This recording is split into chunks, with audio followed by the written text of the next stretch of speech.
A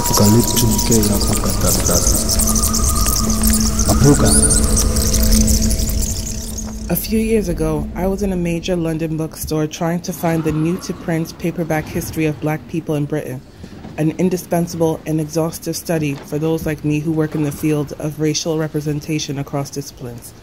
Frustrated at not finding it, I finally made my way to a saleswoman to see if she could locate it.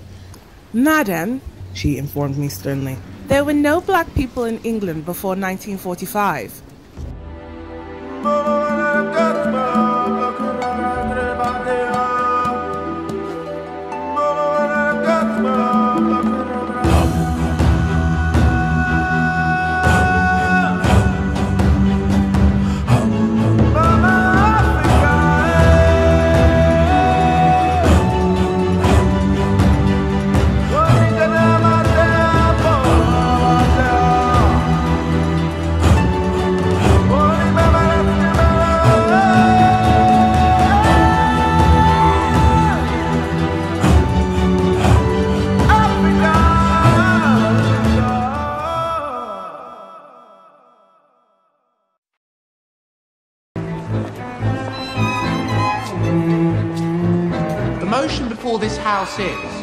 This House believes in an end to immigration and the repatriation of all settled immigrants to their ancestral lands.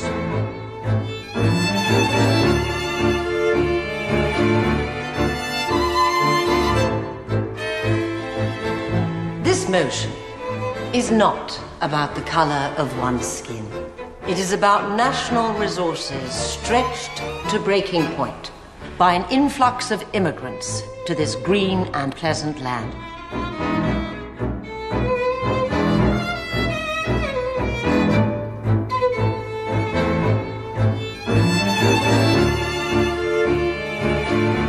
It is well to be careful who we designate an immigrant. The black man has been here a lot longer than the Anglo, the Saxon, the Jute, the Norman, the Huguenot. Long before many of your forefathers walked this green and pleasant land, it was the Nubian who stood watch on Hadrian's wall. Now, the motion before this esteemed House calls for all settled immigrants to return to their ancestral lands. So, that being the case, I have to say, after you.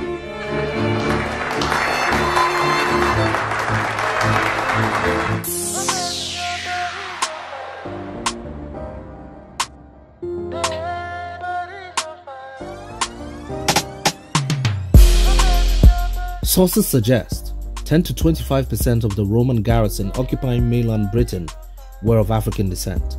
The kings of Numidia in the northern part of Africa, around what is present-day Algeria and parts of Tunisia and Libya, offered stern resistance to the Romans before being conquered by the latter.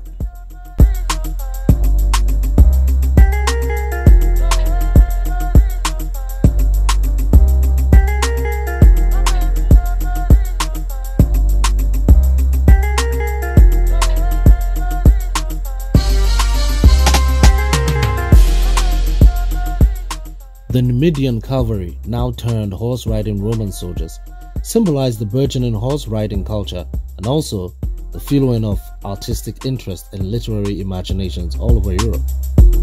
In the 12th century, this interest would degenerate into something completely different.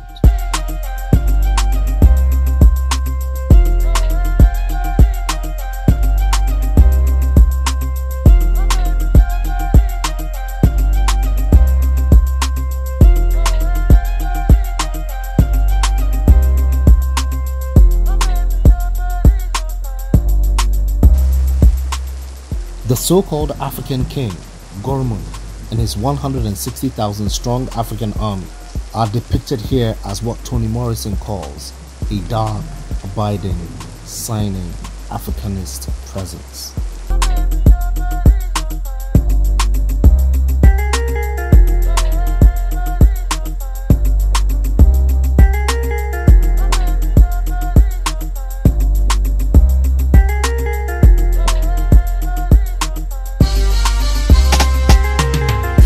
However, Toni Morrison herself simplified the concept during her 1993 interview with Charlie Rose, in which Mr. Rose asks Toni Morrison if she still encounters racism.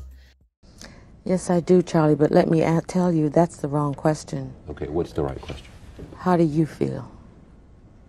Not you, Charlie Rose, Right. but don't you understand that the people who do this thing, who practice racism, Right. are bereft? There is something distorted about the psyche. It's a huge waste, and it's a corruption and a distortion. It's a profound neurosis that nobody examines for what it is. It feels crazy. It is crazy.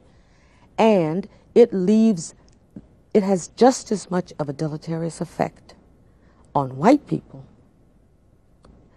and possibly equal, as it does black people. I always knew that I had the moral high ground all my life. I always thought those people who said I couldn't come in the drugstore and I had to sit in these funny places, I couldn't go in the park. You felt morally superior to them from day one. And I thought they knew that I knew that they were inferior to me morally. I always thought that. And my parents always thought that. You said your father was racist because he always felt like he was superior. That's right. He always felt superior. And that was a form, of defensive racism. But if the racist white person, I don't mean the person who is examining his consciousness and so on, doesn't understand that he or she is also a race, it's also constructed, it's also made, and it also has some kind of serviceability. But when you take it away, I take your race away, and there you are, all strung out, and all you got is your little self. And what is that? What are you without racism? Are you any good? Are you still strong? You still smart? You still like yourself? I mean, these are the questions. Part of it is, yes, the victim, how terrible it has been for black people. But you don't like that. I'm not a victim. I refuse to be one. And the victim is the other person who is morally inferior and that's a has serious to hold question. on to Of course. racism if you to have somehow to hold, for his or her own self-esteem and definition. If you can only be tall because somebody's on their knees, then you have a serious problem. And my feeling is white people have a very, very serious problem.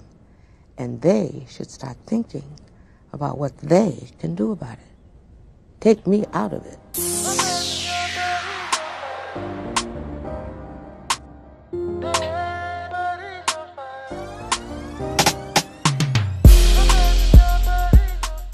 The first and fourth works, Romance of Tristan and Morte d'Arthur, are particularly significant because they deal with a very important character, the character of Sir Palamedes the Saracen.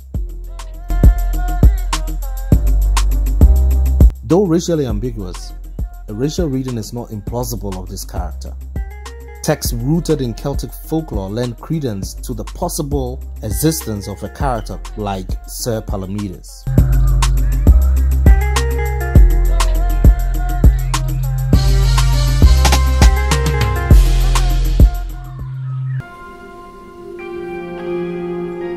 What is interesting is that the historians are saying there is evidence that we have African individuals in the UK and in England, specifically from Roman times.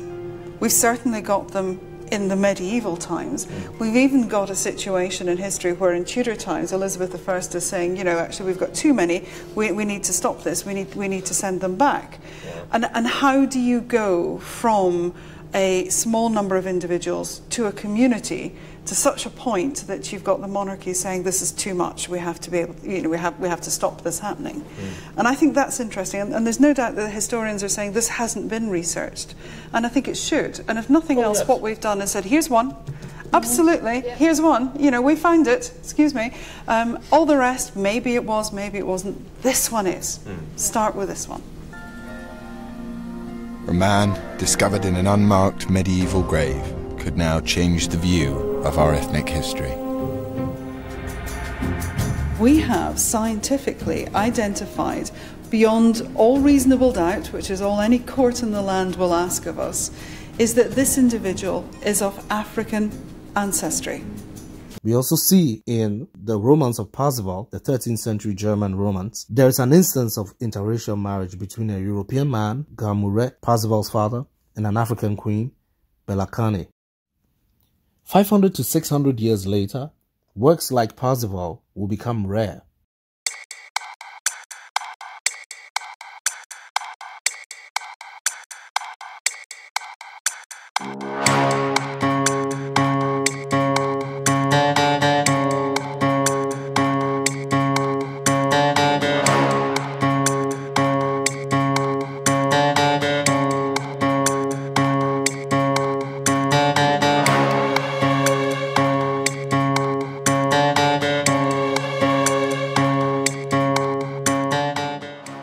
So deep was the damage that writers like Sir Walter Scott, who seemed to be regurgitating Geoffrey of Monmouth with a more overtly racist rhetoric in his novel Waverley and other works, so deep were the damage that he and his colleagues did that the medieval African's presence in Europe is seen as a result of slavery or malice, nothing else. Scott's villain in Ivanhoe, Brian Bois Gilbert, is burnt almost into Negro blackness. Even his attendants are darky natives of some distant eastern country. For sure, the dark abiding presence remains, but in a way befitting to a modern radicalized discourse. Who are we? I mean, really, who are we as a people, as Americans? You know, we are responsible at this point for so much death and destruction in certain places in this world that will be such a black mark on our soul for so many years to come. And we just want to try and not think about it, forget about it, stay away from it as far as possible.